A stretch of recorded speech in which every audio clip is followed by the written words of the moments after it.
네, 안녕하세요, 여러분. 네, 오늘은 네 번째 시간인데요. 4차 산업혁명 시대 바른 성, 가정 정체성의 중요성, 이런 제목으로 말씀을 나누고자 합니다. 바른 성, 가정, 정체성, 이렇게 이제 제목에는 이제 제가 저렇게 적었는데, 좀 더 구체적으로는 동성애 문제에 대해서 다루고자 합니다.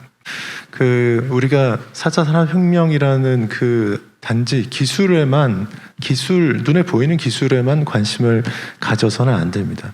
눈에 보이는 기술들의 뒤에 있는 제가 자연주의적인 세계관, 유물론, 진화론적인 세계관, 과학주의, 이런 말씀 드렸는데, 그런 사상이 이 4차 산업혁명이라는 문명, 이 거대한 문명의 근저에 깔려 있고, 기술들이 제가 첫 번째 시간인가 아마 말씀드린 것 같은데, 사실은 기독교뿐만 아니라 불교든 이슬람은 약간 예외인데요.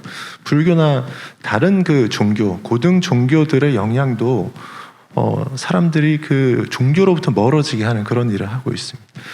절대적인 권위를 이렇게 부수는 역할을 기술이 하고 있죠. 그런 것들 중에 기술이 들어와서 우리 사회가 가지고 있었던 전통적인 어떤 중요한 것들을 깨트리는 중에, 그 중에 가장 치열한 전선에 있는 영역이 이 가정, 성에 대한 이 문제입니다. 그리고 기술이 발전하면서 우리는 기본적으로 하나님이 성을 주셨다 이렇게 생각하는데, 기술 지향적인 사람들은 성이라는 것은 사람이 통제할 수 있는 것이다, 내가 결정해야 되는 것이다, 이렇게 생각하도록 만들고 있습니다. 대학에서 사회학이나 이런 거 공부하면 철저하게 그 사상으로 가르치죠. 그래서 우리는 하나님이 남자와 여자로 창조하셨다 이렇게 생각하는데, 대학에 가서 공부를 하면 그런 사고방식은 고리타분한 기독교의 사고방식이다 이렇게 가르치고, 그게 아니고 남자와 여자라는 성별, 섹스라는 게 있는데, 그거는 기독교의 이야기고, 지금 최신 유행, 지금 이 발전된 과학의 근거에서 얘기하자면 젠더라는 게 그게 중요한 거고, 그 젠더는 내가 태어나서 자라면서 내가 결정할 수 있는 것이다, 이렇게 대학에서는 가르칩니다. 그리고 그런 내용들이 사실은 중고등학교, 초등학교까지 이렇게 들어와서 남자, 여자라는 이 섹스를 가르치는 게 아니고, 그거에서 더 나아가서 젠더라는 거를 가르치면서 이게 마치 절대적인 것처럼 가르치는 그런 시대에 우리가 들어가고 있습니다. 그래서 제가 특별히 가장 중요한 이슈이기 때문에 다루려고 하는 것입니다. 오늘 우리가 함께 읽은 이 본문 있습니다. 로마서 1장 26절, 27절. 여러분, 이 본문 로마서 1장 26절, 27절을 쭉 같이 읽었는데, 읽으면서 딱 어떤 생각이 듭니까? 보니까 여자가 여자로 더불어서 부끄러운 짓을 하고, 남자가 남자로 더불어서 부끄러운 짓을 한다, 이렇게 딱 있잖아요. 지금 여기 우리 가운데는 그런 사람이 없겠지만, 이 사도 바울이 로마서 쓰던 이 시대에 그런 사람들이 있었던 것이죠. 그리고 이 행위는 뭡니까? 그냥 딱 읽어보면 이게 동성행위다, 딱 알 수 있잖아요, 그렇죠? 그런데 같은 성경을 보면서도 이거를 그렇게 안 받아들이는 사람들이 있습니다. 공부를 많이 하고 박사학위도 받고 이런 분들인데도 우리가 볼 때는 명백하게 동성애를 금지하는 명령인데요. 그런데 이걸 그렇게 해석하지 말자, 이런 사람들이 자칭 기독교라고 하는데, 그리고 이제 학자이기도 한데, 이거는 현대적인, 우리가 서로 이렇게 좋아해서 남자와 남자, 여자와 여자끼리 서로 합의해서 좋아해서 연애를 하고 성행위를 하고 이런 거를 금지하는 그런 말은 아니다, 이렇게 하는 사람들이 실제로 있습니다. 그러니까 우리는 그냥 이제 크리스찬이라고 하니까 같은 편이다 이렇게 생각하고 있는데, 들여다보면 다른 얘기 하는 거예요. 로마서 1장의 이 구절처럼 명백하게 동성 성행위를 금지하는 구절임에도 불구하고 이런 식으로 얘기하는 거예요. 예수님은 동성애에 대해서 한마디도 하신 적이 없어. 그런데 예수님보다 훨씬 못한 바울이 좀 얘기했다고 그게 뭐 그렇게 중요할 수 있어? 그리고 바울은 착취와 유린의 관계에서 강제적으로 행해지는 그런 이제 동성 행위를 이제 뭐라고 한 것이지, 요즘처럼 이렇게 서로 좋아해서 하는 이런 거를 뭐라고 한 건 아니야. 그리고 이 로마서 1장에 그 뒤에 보면 또 다른 죄들도 많이 나와요. 그러니까 바울은 지금 사람의 욕망과 욕심과 죄를 쭉 이렇게 고발하는 중에 하나 얘기한 것인데, 왜 이게 동성애 행위만 자꾸 얘기하고 딴 죄들은 얘기를 안 해? 동성애만 탓하지 마. 이런 식으로 얘기하면서 이게 동성애를 금지하는 규정이라고 꼭 말할 수는 없다. 이렇게 이야기하는 사람이 있어요. 그냥 막 때려주고 싶습니다. 그런 사람도 있어요. 정말 저는 막 분노가 일어납니다. 사실 이제 이 주제는 저는 이제 굉장히 다루기 싫어했던 주제인데요. 왜냐하면 교회 안에는 사실 이런 일이 잘 없습니다. 그렇죠? 네. 근데 지금 우리 주변의 이 세상, 교회 바깥의 세상에 이게 너무, 실제로 이 사람들은 숫자는 작은데 목소리가 굉장히 커졌고, 교회가 가장 중요하게 생각하는 원리를 정면으로 거부하면서 깨트리려고 하죠. 그리고 계속 압박해 오기 때문에 굉장히 지저분하고 입에 담기도 싫은 말이지만 우리 자녀들을 위해서, 교회를 위해서 마치 그 시궁창을 청소하는 기분으로, 그런 기분으로 저는 이 주제를 다룹니다. 여기 계신 분들도 뭐 해당되는 분들은 하나도 이제 없으시겠지만, 우리가 가만히 있으면 시궁창을 뒤집어 쓰게 되기 때문에 우리 자녀들을 위해서 우리가 이거 알고 다루고 때로는 행동도 해야 되는 그런 상황입니다.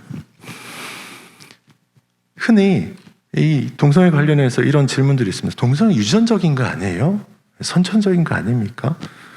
유전적으로 타고나니까 어쩔 수 없이 나타나는 건데 그걸 어떻게 하겠어요? 이런 질문이 있습니다.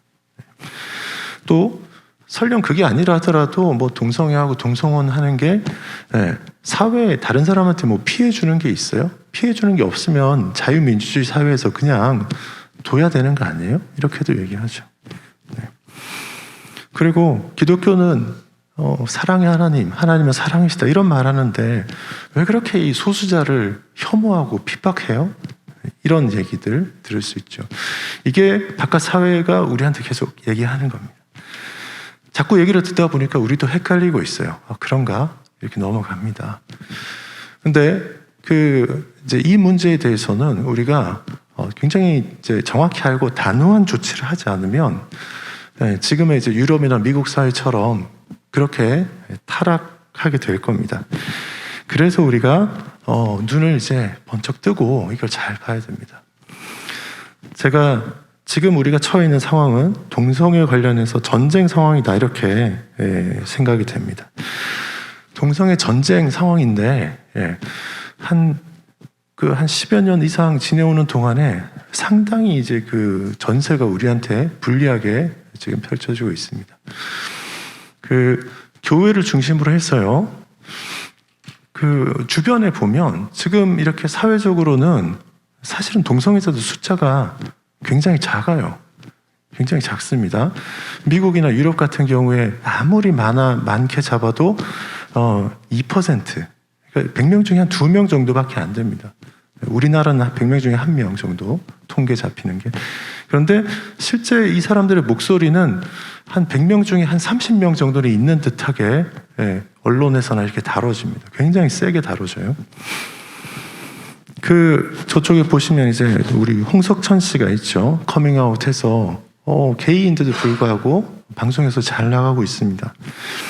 그리고 여기 동성애를 옹호하는 시민사회단체가 있어요. 행동하는 성소수자 인권연대라고 해서 아마 우리나라에서 제일 먼저 생겼고 제일 강력한 동성애자들의 운동하는 조직입니다.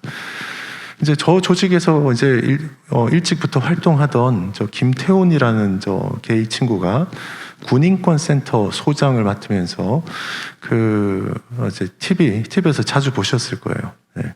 군에서 이제 군의 동성애 금지하는 법이 군형법에만 있는데 그거 폐지하려고도 하고 하여튼 자주 나오는 친구가 있습니다.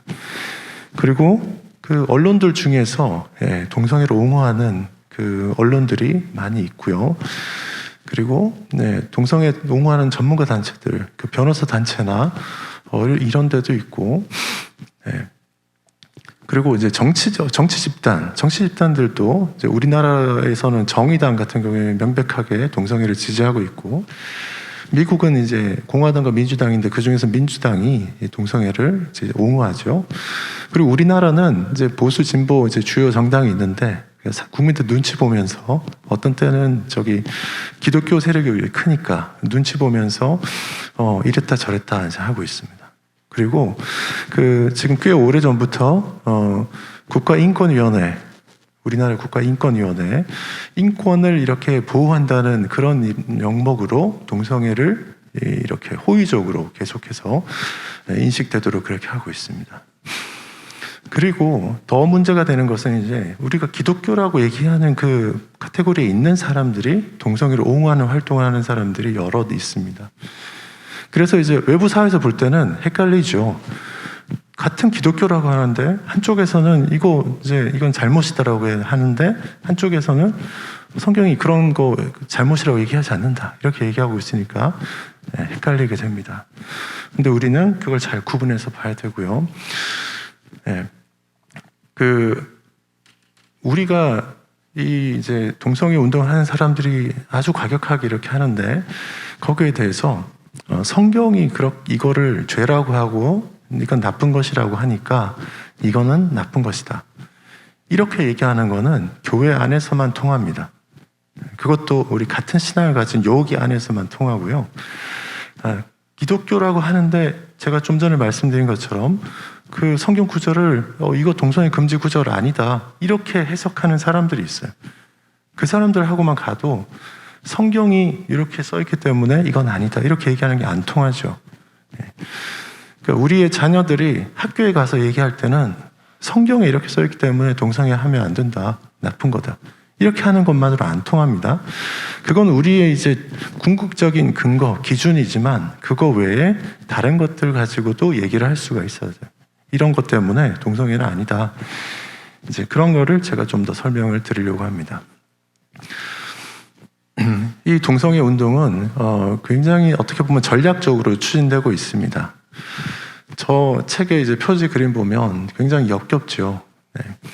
이 사람들은 계속해서 이렇게 세상을 향해서 이야기합니다. 예를 들어서 이런 이야기합니다. 역사를 돌아보면 전 세계적으로 서구 기독교 사회를 제외한 대다수 사회에서 동성관계가 수용됐다는 사실은 매우 중요하다.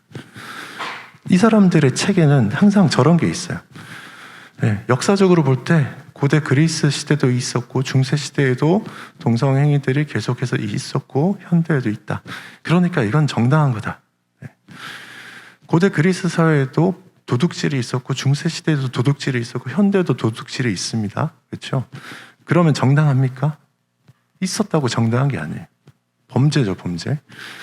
근데 이 사람들은 이런 식으로 어느 시대나 어느 지역에나 이게 있었다라는 거를 얘기하면서 그렇기 때문에 정당하다 이렇게 얘기해요. 그럼 그렇지 않습니다. 어느 지역에서도 동성애를 정상적인 행위로 한 때가 없습니다. 특히나 생각해 보세요. 우리나라 5,000년 역사에서 저 동성행위가 정당한 행위로 인정된 데가 없습니다. 다 일탈행위였어요. 우리 종교가 불교일 때도 그랬고 유교일 때도 그랬고 지금도 마찬가지죠. 항상 있는데 저 사람들은 저렇게 딱 얘기하는 거예요. 그러면 저 얘기를 들으면서 아 그랬나? 이렇게 우리가 넘어가면 안 돼요. 그러니까 만약에 저런 이야기를 누가 하면 어떻게 해야 돼요? 역사적으로 저게 일탈행위가 아닌 정상적인 성행위로 인정된 사례는 없었다. 이렇게 우리가 얘기해야 됩니다. 어느 고등 종교도 동성애 행위를 정상적인 것으로 얘기하는 데가 없습니다. 우리가 여기에서 이런 이야기에서부터 넘어가면 안 됩니다. 그리고 그 아래쪽에 보면 히틀러의 나치당이 동성애에서 수만 명을 죽였고 현대의 나치도 그렇게 하기를 원한다. 자, 동성애를 반대하는 사람들을 히틀러의 나치하고 딱 동치를 시켜놨죠. 이게 이 사람들의 전략입니다. 동성애 반대하면 너네 동성애자들을 학살했던 그 나치다. 이렇게 딱 이게 전략이에요. 여기도 이제 넘어가면 안 되겠죠. 이 동성애운동 주도하는 사람들이 이 두 가지 큰 장애물이 있었어요. 하나는 뭐냐면 이 동성애를 일반 사람들이 질환으로 여겨가지고 정신과 치료를 받게 하는 이거 비정상이라고 보는 거죠. 두 번째는 동성애가 죄다. 이게 종교계에서만 이렇게 얘기합니다. 특히 기독교에서. 이 두 가지가 동성애가 합법화되는 데 있어서 정상화되는 데 있어서 큰 장애물이었죠.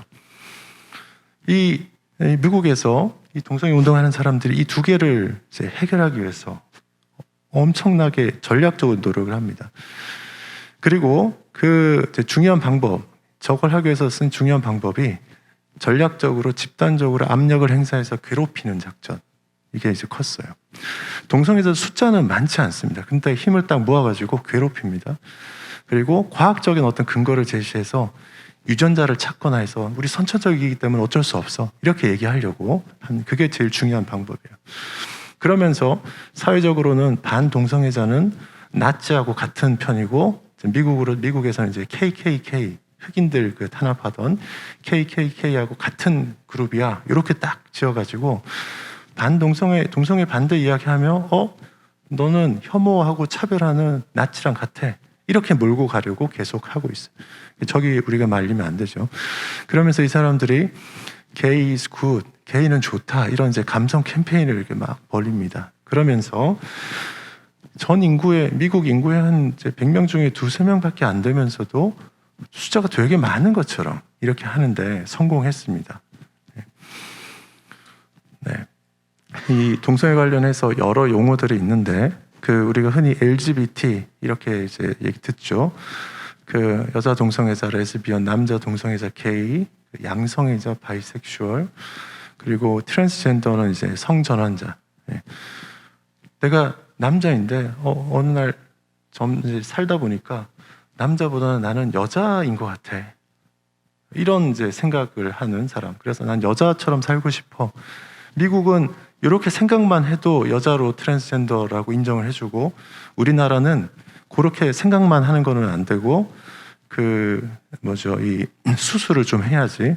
최소한 자궁은 이제 적출 수술을 해야지 주민등록의 번호를 바꿔주는데, 미국은 그거 없어도 나는 여자야 이렇게 생각하고 나는 이제부터 여자로 간주해 주세요. 그리고 여성 화장실과 여성 샤워실을 쓸 수 있게 해주세요. 이렇게 하면 해줘야 돼요. 자, 이런 용어들이 이제 있는 거 들어보셨을 거예요. 네. 남자 동성애자를 게이라고 하고 여자 동성애자를 레즈비언이라고 하는데요. 인구 중에서 이렇게 비율을 보면 레즈비언, 게이가 남자 동성애자, 여자 동성애자의 한 2배 정도 됩니다. 그리고 이 사람들은 이렇게 얘기해요. 우리 합법화해달라고 하면서 아무런 도덕적인 문제가 없다 이렇게 얘기하는데, 이 사람들이 성관계하는 그 파트너 숫자가 레즈비언들은 보통 최소한 한 자릿수에서 2자릿수 이 정도 되고요. 남자들은 너무너무 심합니다. 남자들은 기본적으로 성관계하는 대상자 숫자가 100단위가 넘어갑니다. 100단위가. 보통 정상적인 이 남녀관계 생각할 수 없는 숫자입니다. 그리고 에이즈의 주된 감염자의 우리나라 같은 경우에 90% 이상이 남자 동성애자들입니다. 네. 굉장히 심각하고 특정 질병과도 연결되어 있습니다. 이제 저 중에서도 이제 보건상으로는 남자 동성애자들, 게이들이 훨씬 더 위험합니다. 이 남자 동성애자들이 이제 말로 표현하기도 좀 그렇지만 성관계를 할 때 항문 성교를 합니다. 이게 치명적으로 위험합니다.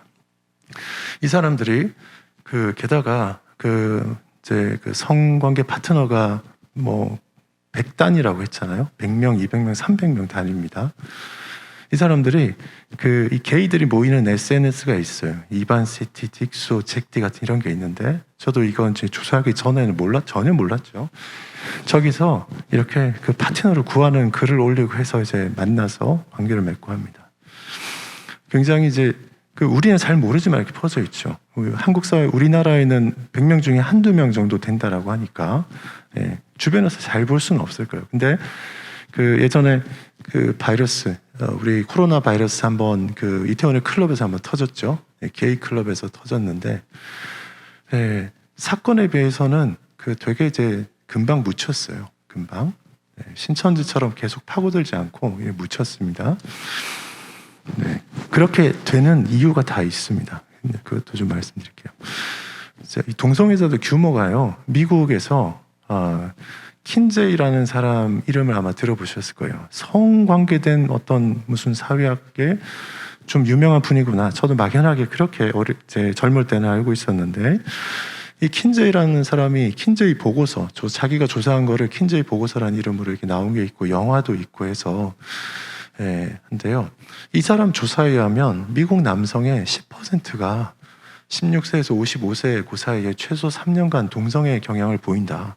리포트에 이제 이런 내용이 있습니다.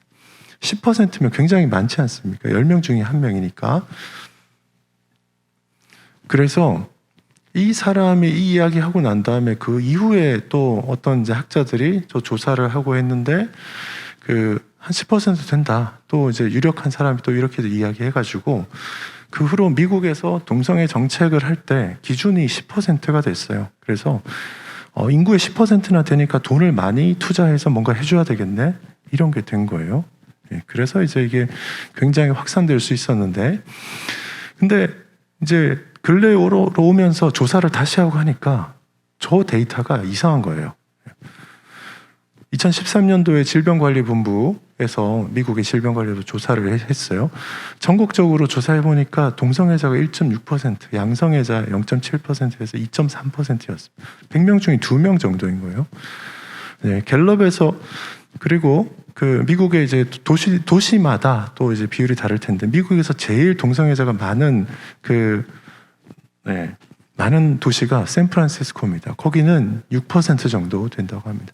전국적으로 한 2% 정도밖에 안 됩니다. 그러니까 자세히 이제 옛날 조사를 뜯어보니까 킨제이 보고서가 저 조사할 때 저런 사람들만 잔뜩 모아가지고 조사를 한 거예요. 감옥 같은 데서. 그래서 이제 데이터가 높게 나온 거고, 그 이후에 너무 과다하게 동성애자들 숫자를 생각하고 우리가 정책을 했구나. 이런 이야기들이 있습니다. 캐나다도 2003년도 조사를 보면 동성애자 1%, 양성애자 0.7%. 네, 영국에서도 매년 저 조사를 하는데 2018년도 조사 보면 동성애자 1.4%, 양성애자 0.9%. 100명 중에 한 2명 정도 되는 겁니다. 네, 우리나라에서도 조사를 좀 했는데 샘플 조사를 했어요. 2,000명, 1,000명 이렇게 샘플 조사를 했더니 동성애 경험이 한두 번이라도 있는 사람 이렇게 해가지고 했는데 남자 1.1%, 여자 0.3%, 우리는 1명 정도 이렇게 나오고 있습니다. 숫자가 되게 적어요. 그러니까 이게 뭐 100명 중에 10명, 20명 있는 그런 보편적인 현상이 아닙니다. 절대. 그러니까 되게 적은 거다. 이게 특이한 거다. 이렇게 우리가 얘기해야 됩니다. 일반화할 수 없는 것이다. 네.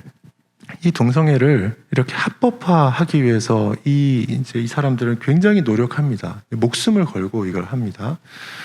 지금 작년까지 전 세계적으로 동성 결혼을 허용한 국가가, 합법화한 국가가 28개 국가입니다. 아시아에서는 대만이 제일 먼저 이렇게 했고요. 우리나라의 어떤 정치인들은 우리나라가 제일 먼저 동성 결혼 합법화한 국가가 안 돼서 되게 속상해했던 정치인도 있습니다. 28개 국가. 근데 보면 제일 먼저 2001년도에 네덜란드가 했고, 그다음에 벨기에, 스페인, 캐나다 뭐 이런 식으로 쭉 해서요. 대체로 보면 좀 잘 사는 나라들이 많이 하고 있습니다.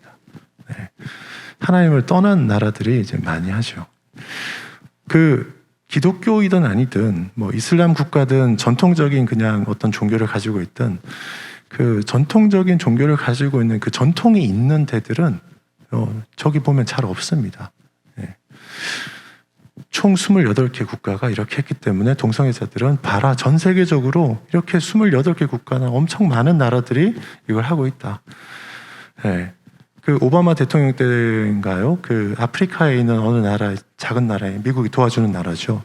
너네 동성애계 결혼 합법화해라. 그렇지 않으면 우리가 못 도와준다. 이랬더니 이제 그 작고 힘없는 아프리카 어느 나라에서 너네가 안 도와줘도 된다. 우리는 동성 결혼 합법화할 수 없다. 그건 잘못된 거다. 기독교 국가가 아니에요. 보통 그런 이제 옛날 전통을 가지고 있으면 이걸 이제 정상화할 수 없습니다.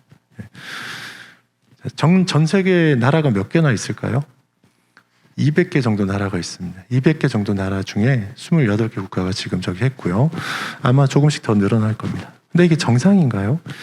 2005년도에 네덜란드는 동성 결혼을 이제 제일 처음으로 이제 허용했는데, 네덜란드는 2005년에 한 명의 남자하고 양성의 성향을 가진 두 여자, 이렇게 3명으로 이루어진 트리오라고 부르는데, 트리오의 그 결혼을 이제 결혼이라고는 하지 않고 저게 이제 시민 결합 이런 표현 씁니다.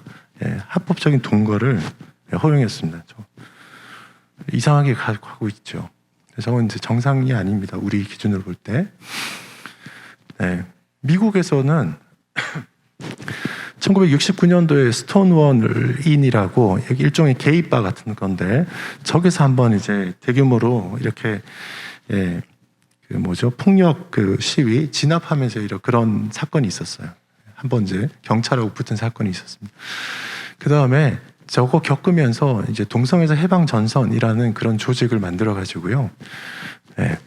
조직적으로 활동하기 시작했어요. 아까 제가 이 동성애자들이 가지고 있었던 큰 이제 걸림돌이 하나는 너네 이상하다, 정신과적인 문제가 있다 이렇게 보는 거하고 이건 죄다라고 이제 얘기하는 종교계 2개가 이제 문제였다고 했잖아요.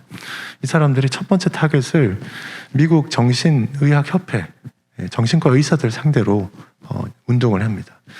그래가지고 이 정신과 의사들이 모임을 하거나 그럴 때마다 가서 방해하고 시위하고 압박을 넣고 이렇게 하는 거예요. 그래가지고 결국은 그 정신의학협회에서 매년 모여서 뭔가 회의를 하고 결정해야 되는데, 그 회에는 사람들이 참석도 많이 못하고 그런 와중에 이 사람들이 압박을 넣으니까 정신질환 목록에서 이 동성애를 삭제하는 데 성공했습니다. 넘어갔어요. 하나를 해결했습니다. 그러고 나서는 이제 치료 못하는 거예요. 이게 동성애는 문제다 이렇게 얘기 못하는 겁니다. 의학적으로. 그런데 그게 소수의 의사들이 참석한 상황에서 그냥 압박에 의해서 결정되고 나니까 저기 동의하지 않는 의사들이 많아요. 그 사람들은 계속 얘기하고 있죠. 그러나 일단 공식적으로 정신질환 목록에선 빠져 있는 상태입니다. 그리고 2015년도에 오바마 대통령 때, 오바마 대통령 민주당이잖아요. 이쪽은 기본적으로 동성애를 이제 지지하니까 동성 결혼 금지법이 위헌이라고 판단했습니다. 그래서 21번째로 동성 결혼이 합법화된 나라가 되었습니다. 우리나라는 우리가 잘 모르는 차에 아마 한 10여 년 이상 전인 것 같은데, 국가인권위원회 법이라는 게 이제 규정이 되면서 저기 2조 3항에 차별받지 않아야 되는 19가지 그 금지 대상이 있는데요. 거기에 이제 쭉 하다가 뒤쪽에 성적 지향이라는 게 들어갔어요. 차별받지 않아야 될 대상에 첫 번째로 성별이 있고 종교, 장애 이런 게 쭉 있는데 성적 지향이 들어간 거예요. 그런데 저 말이 우리나라 헌법에는 없습니다. 헌법의 상위법인 헌법에 가정에 대한 그 결혼에 대한 그 규정에는 저게 없는데, 국가인권위원회법에서 성적 지향이 누가 넣었는지 잘 모르겠어요. 근데 저거 할 때는 아마 지금처럼 이 문제가 두드러지지 않았기 때문에 아마 이제 이런 문제 제기도 아마 없었던 건지 성적 지향이 저기 딱 들어갔습니다. 근데 저러고 나서부터 이제 이 동성애에 대한 굉장히 완화된 일들이 일어나기 시작합니다. 국가인권위원회가 저 법에 저게 이제 규정된 이후로 한 활동들을 보면 너무너무 이제 그 친동성애 정책을 펴니다.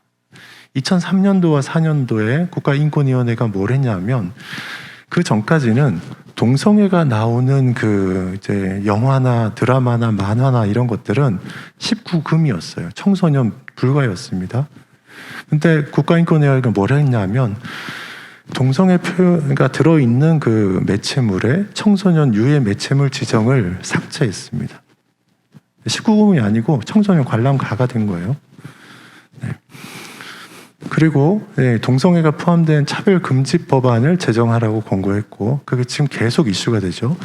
그리고 국방부에다가 군형법, 군형법 그거 개정하라고 얘기하고, 또 뭐 어린이용 동성애 홍보 영화 제작해서 이제 초중고등학교 학생들 상영하도록 하고, 그리고 이제 2013년도에 보면 이제 초중고 그 이제 학교 교사들 또는 이제 그 학생들 공공기관에 동성애를 의무 교육하도록.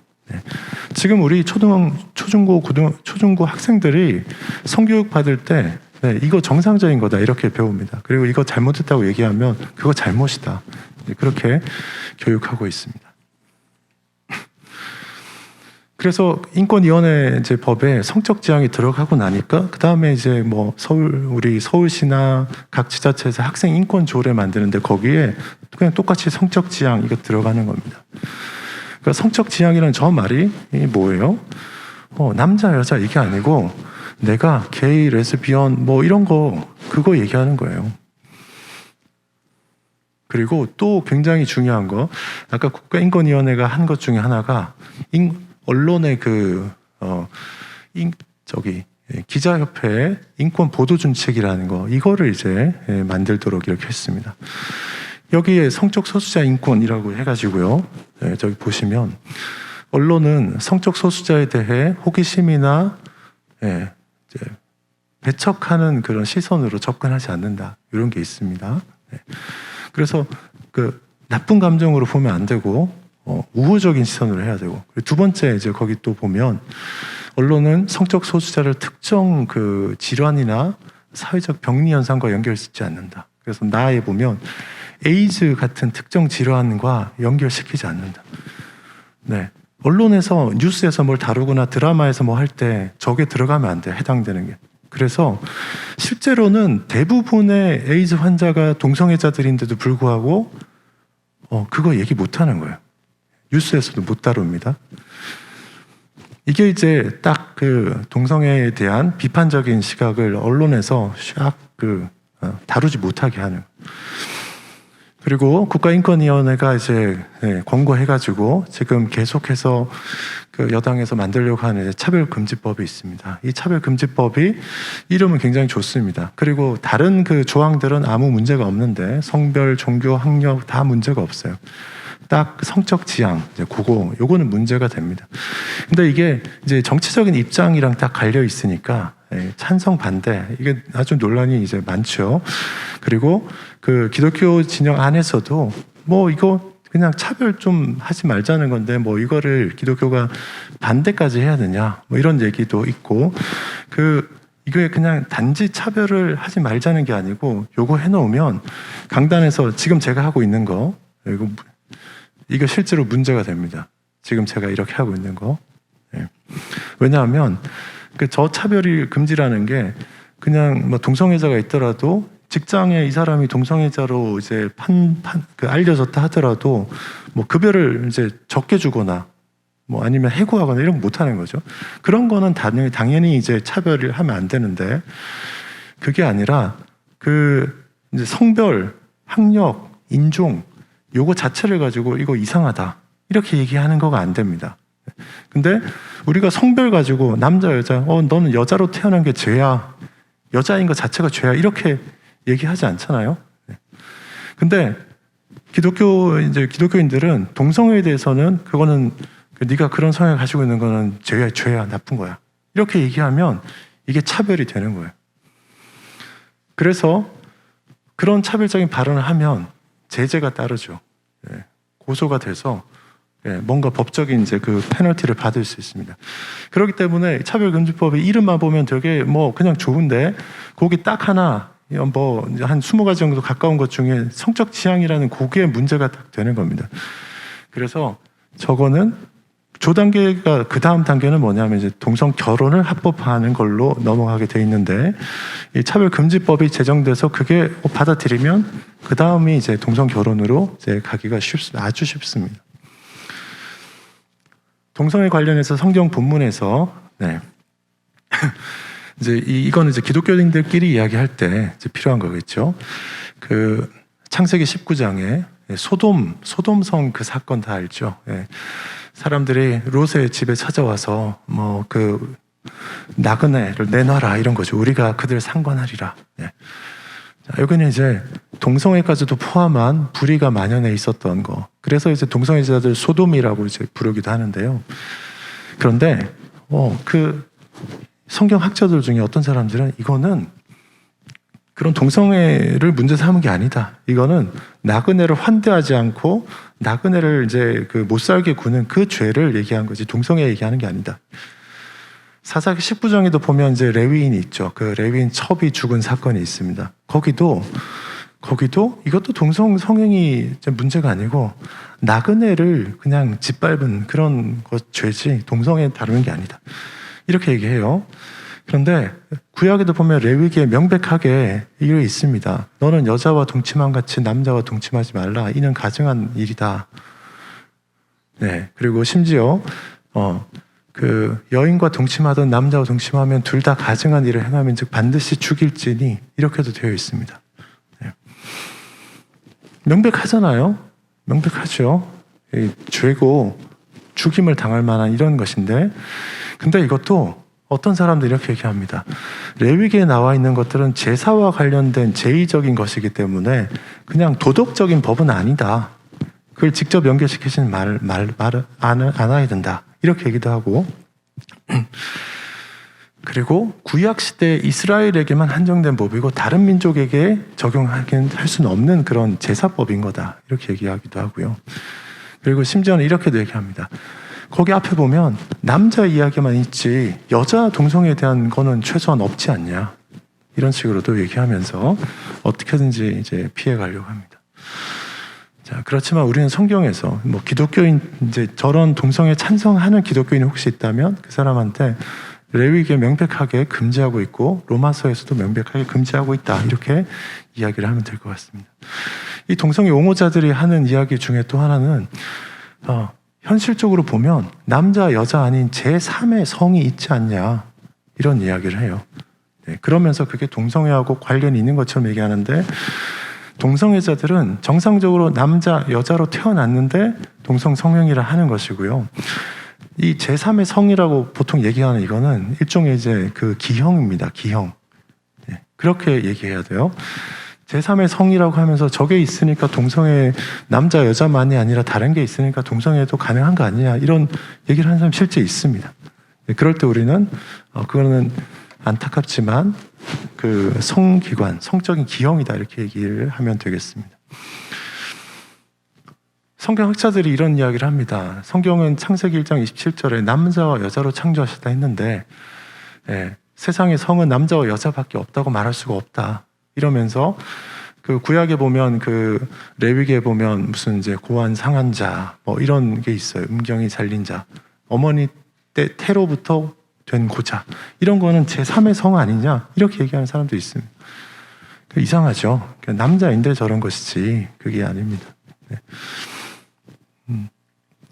그러면서 제3의 성 이야기를 하는 사람 좀 있는데 기본적으로 제3의 성이라고 하는 거는 두 가지 타입이 있는데 그냥 기형이에요. 하나는 정상적인 남자로서의 그 XY 염색체 또는 여자로서 XX 염색체가 있는데 이렇게 수정돼서 이렇게 발생하는 과정에서 뭔가 이상이 있어가지고 실제로 그 남자 그러니까 XY 염색체를 가지고 있는데 외부 성기가 여자처럼 된 사람이 실제 있습니다. 확률은 되게 작지만 그 반대도 있어요. 남자 염색체를 가지고 있는데 외부 성기 모습이 여자인 경우가 있습니다. 그런데 정상적인 경우처럼 성기가 잘 발달되지는 않아요. 이런 경우를 보면서 사람들이 이게 제3의 성이다 얘기하는데 그냥 이건 성의 기형이지 제3의 성이 아닙니다. 이거 가지고 이제 그런 동성애를 근거로 삼는 사람들한테는 그런 얘기를 해주면 됩니다. 또 하나는 염색체 자체에 이상이 있는 사람이 있어요. 이제 그 터너 증후군, 크라인펠터 증후군이라고 해서 그 여성 염색체에 뭐가 더 있거나 또는 남자 염색체에 뭐가 더 있어가지고 남자, 여자 외관상으로는 모습인데 정상적인 기능을 잘 못하는 그런 기형이 있어요. 이건 유전자 이상입니다. 자, 이런 것들을 제3의 성이라고 하면서 근데 이 사람들 그냥 이런 거지 이 사람들이 동성애자는 아니에요. 그러니까 혹시 이거 가지고 얘기하는 사람이 있으면 이렇게 그거 아니다라고 얘기할 수 있습니다. 그리고 이 동성애자들이 우리는 유전이기 때문에 어쩔 수 없다. 이렇게 얘기합니다. 자, 그럼 정말 유전일까? 이 동성애자들이 유전이라는 걸 주장하기 위해서 아주 집요하게 사실은 이제 연구를 조작해서 이렇게 하고 있어요. 우리는 동성애 유전이 아니다. 일단 이렇게 얘기해야 됩니다. 그리고 제일 쉽게 생각할 수 있는 거는 남자와 남자, 여자와 여자의 관계인데 유전은 부모를 통해서 이렇게 물려지잖아요. 네. 유전이라 그러면 어떻게 돼야 돼요? 동성애 관계에서는 자식이 못 나오니까 이미 사라졌어야 되죠. 네. 이게 제일 쉽게 이야기할 수 있습니다. 두 번째는 이 사람들이 자기들이 이제 정당성을 주장하려고 쌍둥이들을 연구했어요. 쌍둥이들을 연구했습니다. 일란성 쌍둥이, 그것도 유전자가 같은 일란성 쌍둥이, 동성애자들, 일란성 쌍둥이를 조사해서 쌍둥이 중에 한 명이 동성애자일 때 유전적이면 나머지 한쪽도 동성애자여야 될 거 아니에요? 일란성 경우에. 그래서 어떤 이제 1952년에 칼만이라는 사람이 연구를 했는데, 네, 일란성 쌍둥이 동성애자들을 이제 쌍둥이 모아서 하니까 100% 나온 거예요. 이란성 쌍둥이는 15%고, 그래서 사람들이 이거 정말인가 보다 했는데 이 사람이 교도소하고 정신병원 수감자 대상으로 동성애자들 쌍둥이만 모아가지고 조사한 거예요. 그러니까 100% 나온 거죠. 그 후에 이제 연구를 계속 하면서 보니까 네, 저 제일 아래쪽에 2010년도 연구 같은 경우에 남자 쌍둥이 경우에 일란성 쌍둥이는 9.9%, 네. 같은 성 이제 이란성 쌍둥이는 5.7%. 이게 유전적이고 정말 그렇다 그러면 이게 뭐 거의 100% 나와야 될 건데 그렇지 않아요. 그리고 심지어 이란성 쌍둥이하고도 같지 않습니다. 쌍둥이 연구에서도 이제 안 일어났고, 그 다음에 동성애 유전자가 있는지 또 연구했어요. 해머라는 사람이 연구해가지고 XQ28이라는 유전자가 남자 동성애와 상관관계가 있다 이렇게 발표해가지고 지금까지도 저 옛날 거 가지고 동성애자들은 주장합니다. 동성애 유전자에 있어서 없을 수가 없다. 그 후에 이제 후속 연구에서 저게 검증이 안 됐어요. 저런 결과가 안 나옵니다. 저 사람 해머는 동성애자였어요. 그러니까 의도적으로 조작한 거죠. 최근에 40만 명 이상의 유전자 정보를 분석한 데서도 뭔가 약간 관련이 있는 게 뭐 혹시 있다고 하면 할 수 있는데 5개 정도 근데 그거가 영향을 준다 해도 1% 미만이다. 유전적이면 1% 미만이면 나머지 99%는 아니라는 얘기거든요. 그러니까 동성애 유전자 없다. 동성애 유전 아니다. 과학적인 근거가 그렇다. 이렇게 우리가 얘기하면 됩니다. 동성애는 유전이 아니고 환경의 영향을 받습니다. 어릴 때 성적으로나 신체적으로 학대당하거나 어릴 때 이제 이런 동성 행위를 강간을 당하는 경우에 이럴 수 있습니다. 이제 기숙사나 군대나 이런 데서 우연하게 경험할 경우에 이게 되면, 왜냐하면 이게 동성애는 중독하고 유사합니다. 이게 동성 성행위에서도 성적인 쾌감이 있습니다. 그래서 일단 한번 경험하고 나면 그 벽이 무너졌기 때문에 일종의 이제 중독처럼 쾌락을 찾게 되는 그런 성향도 있습니다. 유전보다는 성장 환경이 훨씬 중요합니다. 미국 시카고에서 이제 수행한 연구를 보면 청소년기를 어디서 보냈느냐에 따라서 동성애자 비율이 차이가 납니다. 시골에서 자란 경우에는 남자 경우에 1.2%, 중소도시는 2.5%, 대도시는 4.4%. 네. 그 환경이 영향을 미칩니다. 그리고 나이가 들면 동성애자 비율이 줄어듭니다. 네. 이성애자들은 비율이 일정한데, 네. 이거 보면 이제 그냥 환경적인 거라고 알 수 있습니다. 그러니까 유전 아니다 이렇게 우리가 얘기할 수 있어요. 그 다음에 이제 보건 문제도 굉장히 심각합니다. 미국 청소년들 에이즈 감염 경로의 90% 이상이 남성 간 성행위입니다. 그리고 영국의 런던에서도 갑자기 매독이 엄청 늘어가지고요. 보니까 그 감염자들 중에 90%가 남자 동성애자들이었습니다. 네.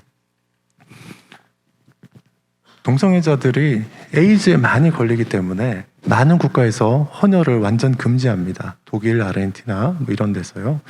우리나라도 완전 금지하다가 일정 기간 성관계를 하지 않은 이 경우에 1년 동안 성관계를 하지 않은 경우에 헌혈을 하도록 허용했는데 이제 그런 나라에 들어갔습니다. 완전 금지하다가 1년 이렇게 제한을 뒀는데요. 미국 같은 경우에도 동성애자에 대한 차별이다 이런 주장에 저렇게 이제 완화했고, 우리도 국가인권위원회가 동성애가 에이즈의 원인인 것처럼 간주되어 온 편견을 심화시킨다면서 차별로 판단하고 문제 삼아서 저게 1년 이렇게 된 겁니다. 네. 에이즈가 확산되는 이 단계가 있는데 주로 남성 동성애자 간 성접촉을 통해서 확산되는 단계. 우리는 요 1단계입니다. 1단계. 아프리카에 가면 엄마한테서 그냥 이제 에이즈 바이러스 갖고 태어나는 그런 애들이 태어나죠. 6단계입니다. 아주 심한. 우리는 1단계이고, 이런데 동성애자들은 아프리카에 가면 저기 동성애 때문에 그런 게 아니라 부모한테도 옮지 않냐 막 이렇게 주장합니다. 동성애자들은 단계가 높아져가지고 자기들이 병의 원인이라 병의 주된 통로다 이런 게 묻히는 걸 바라겠죠. 우리나라 에이즈 감염자 중에 남자 비율이 월등히 높습니다. 95% 이렇게 이제 되고요. 주로 남자 동성애자들입니다. 동성애가 초래하는 질병이 있어요. 저 연예인이 방송에 나와서 이제 자기 화장실 가는 그런 어떤 습관에 대해서 한 건데, 들고 있는 저기에 보면 배변 건강 문진표인데, 나는 하루에 12번에서 15번 10분 동안 변을 본다 이렇게 돼 있어요. 이상하죠? 왜요? 변실금 때문에 그렇습니다. 이 사람들의 행위 때문에 에이즈가 이 사람들한테 만연해 있고, 또 게이 장증후군이라는 이런 것도 있습니다. 그런데 이걸 아까 이제 언론 보도 준칙에 보면 그거 못 다루게 했죠.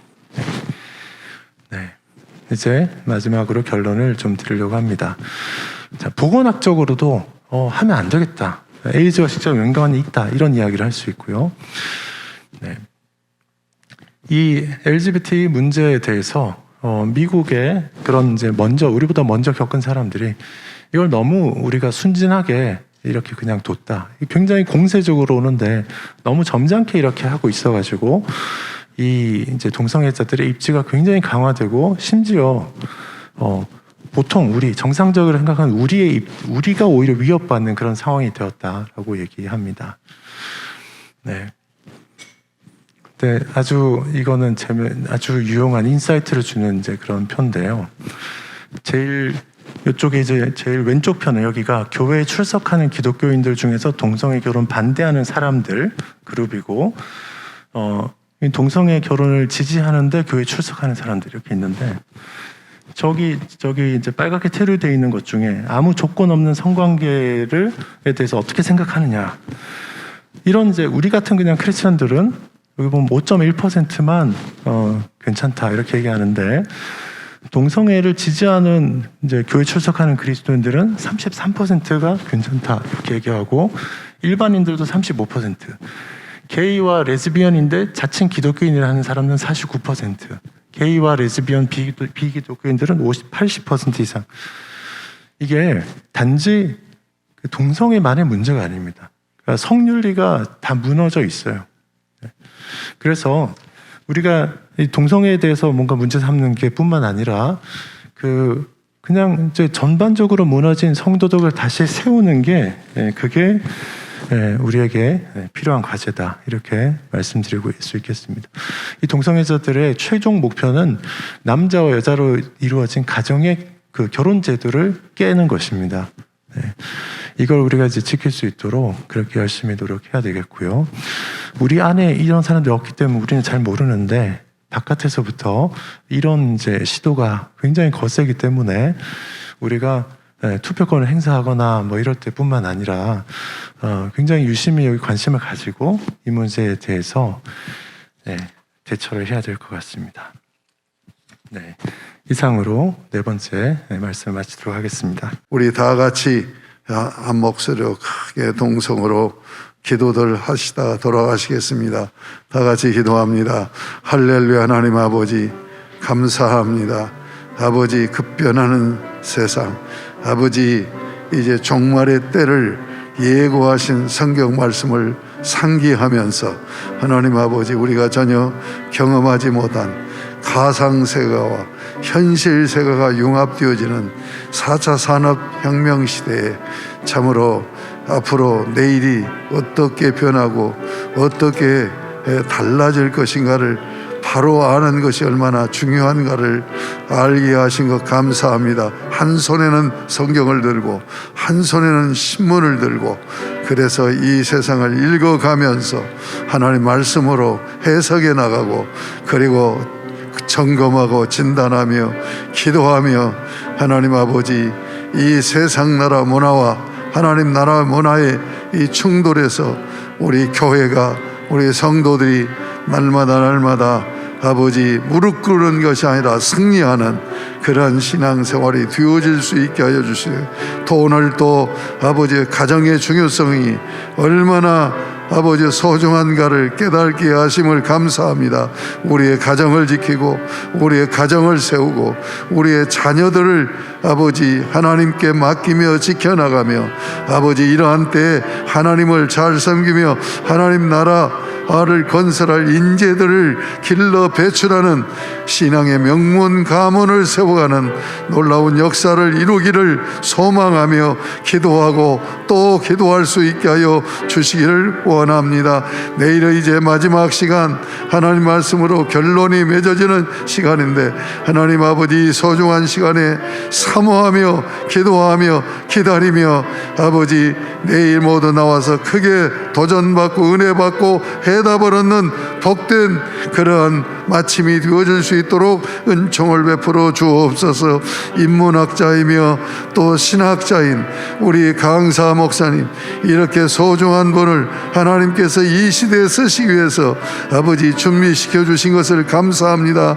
하나님 아버지 하나님 우리 그리스도인들을 깨워나가는 귀한 아버지의 사명을 잘 감당하실 수 있도록 하나님께서 도우시고 지키시고 역사하여 주시옵소서. 이 새벽 시간에 하나님 앞에 짧은 기도 시간이지만 부르짖고 간구할 때 주의 성령께서 강력히 역사하여 주시기를 원합니다.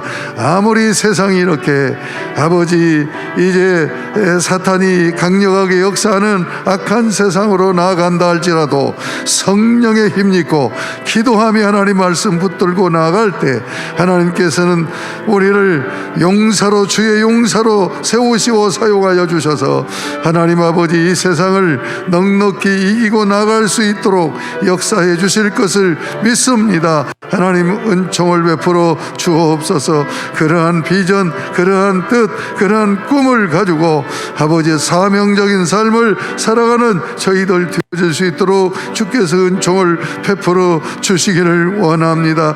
하나님 아버지 기도하는 심령들에게 함께 하시고 오늘 또 저들이 가정 그리고 아버지 사회 생활을 하게 되는데 하나님 아버지 저들의 가정 지키시옵소서. 저들의 자녀 지켜주시옵소서. 저들의 가문을 일으킬 수 있게 하여 주시옵소서. 저들의 이제 산업, 저들의 일터, 저들의 사회로 나아갑니다. 심령과 발걸음을 지켜주시고 주님 의지하며 주님과 동행하며 주님께 맡기며 기도하며 주의 인도하심 따라 오늘 하루도 요일한 날로 주셨사온데 잘 살게 하시옵소서. 복되게 살게 하시옵소서. 거룩하게 살게 하여 주시옵소서. 사람답게 살게 하여 주시고 신자로 살게 하여 주시기를 간절히 비옵고 원합니다. 하나님 아버지 우리 사랑하는 성도들이 오늘 또 하루 일과를 마치고 진정으로 아버지 감사의 하루를 마감할 수 있도록 주께서 놀라우게 은총을 베풀어 주옵소서.